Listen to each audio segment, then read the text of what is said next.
ada beberapa hal yang berbeda antara dunia online dengan dunia offline. Salah satunya adalah di bidang kepenulisan. Kalau dulu kita di kelas itu diajarkan bagaimana cara menulis, bagaimana cara menulis yang baik dan benar, maka di dalam kepenulisan di web ini ada beberapa hal yang kita harus tinggalkan, teori-teori cara menulis yang baik dan benar, terutama dalam soal penulisan paragraf.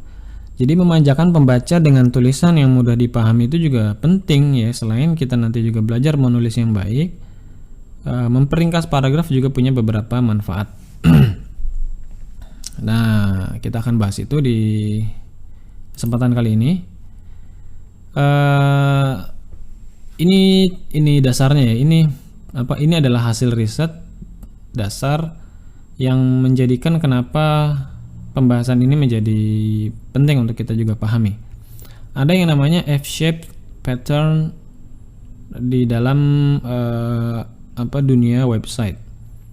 Ya, jadi ini satu penelitian, ini ilmiah, data-datanya oke, dan ini hasilnya kira-kira.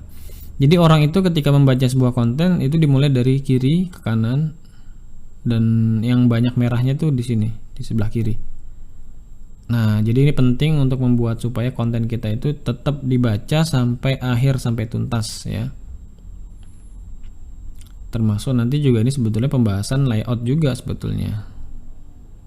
Ini nanti bisa kalian pelajari, ini alamatnya ya. Nah, apa aja sih manfaat dari paragraf yang singkat? Ya, sebenarnya banyak ya manfaatnya. Pertama, tulisan jadi lebih indah. Ya, saya nggak tahu sih tulisan kayak gini nih indah apa enggak ya kalau paragrafnya singkat-singkat gitu. Misalnya ini deh, copy blogger.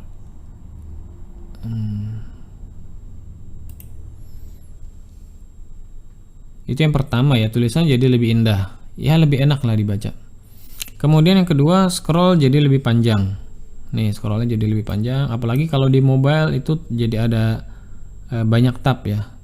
Saya sih nggak tahu banyak tab itu ngasih manfaat atau enggak, tapi kayaknya sih iya. Mungkin begitu ya.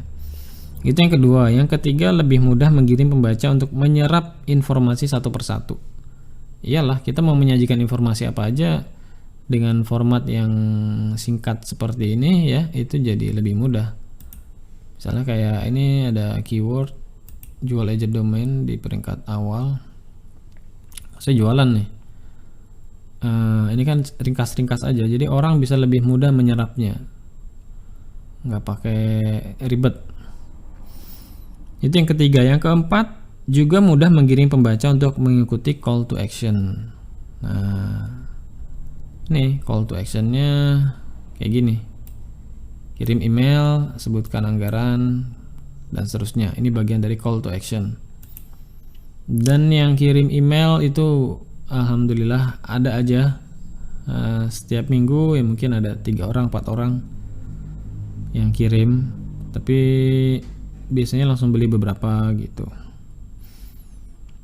Yang keempat, itu yang keempat ya. Yang kelima, kalau misalkan kita publisher ya, pasang iklan, pasang AdSense juga misalnya, itu kalau paragraf kita ringkas-ringkas kayak gini, itu jadi enak ketika kita pakai ad inserter yang kita bisa setting per paragraf sekian, itu iklan muncul.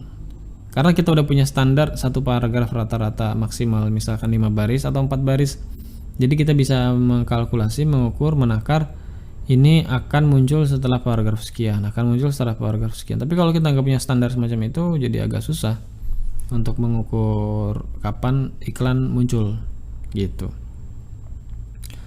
Nah, dari sini kita juga akhirnya belajar ya bagaimana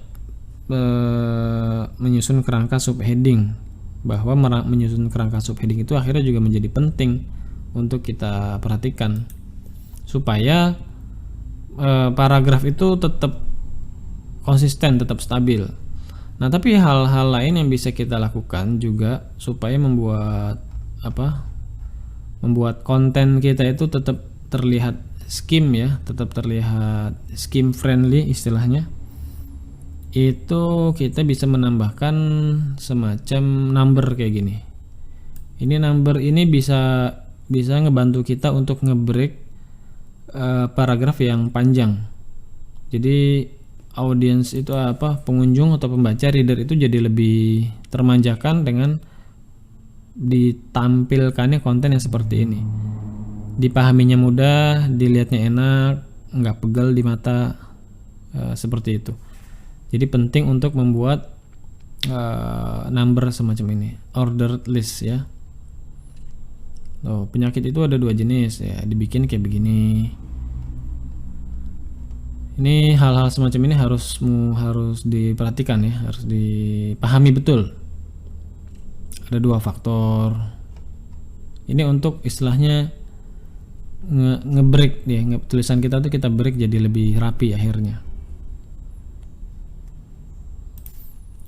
Ini saya tampilkan beberapa contoh-contoh ya, tulisan yang menggunakan short paragraph jadi lebih enak, jadi lebih mudah. Ini ada tulisannya Mas Airul ya, punya blognya Mas Airul. Kayak gini, jadi lebih mudah untuk dibaca, lebih mudah untuk dipahami, dan poin-poinnya kita jadi dapat. Tentu kalau misalkan Mas Airul mau menampilkan tadi ya, menggiring pembaca, menampilkan call to action, itu jadi lebih mudah juga.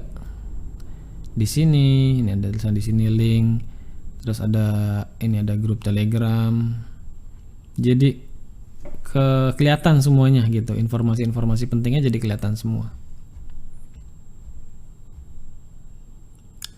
seperti itu. Ada juga ini punyanya Brian Dean, ini bagus-bagus sih konten-kontennya di sini.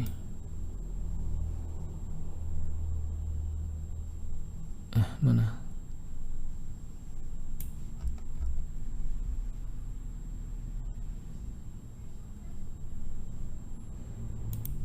Nah ini ya, jadi ini mah udah jadi SOP-nya si Brian Dean sih kayaknya, Backlinko pendek-pendek, yang kalau ini dicek lewat mobile masih enak dibaca. Begitu kira-kira. Ini ada lagi punya panduan IM, ini juga sama, dicek lewat mobile masih enak untuk dibaca, nggak padat, nggak numpuk-numpuk. Jadi buat kawan-kawan perlu latihan terus ya, perlu latihan. Ini ada namanya istilahnya, ini juga bagian dari bridging.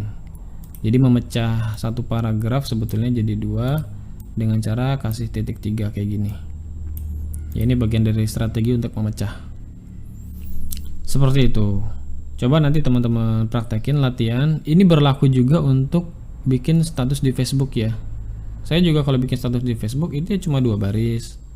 2 baris. Jadi ketika dibuka lewat HP bisa 3 baris maksimal. Itu akan lebih mudah untuk pembaca. Semoga bermanfaat. Gitu aja video kali ini.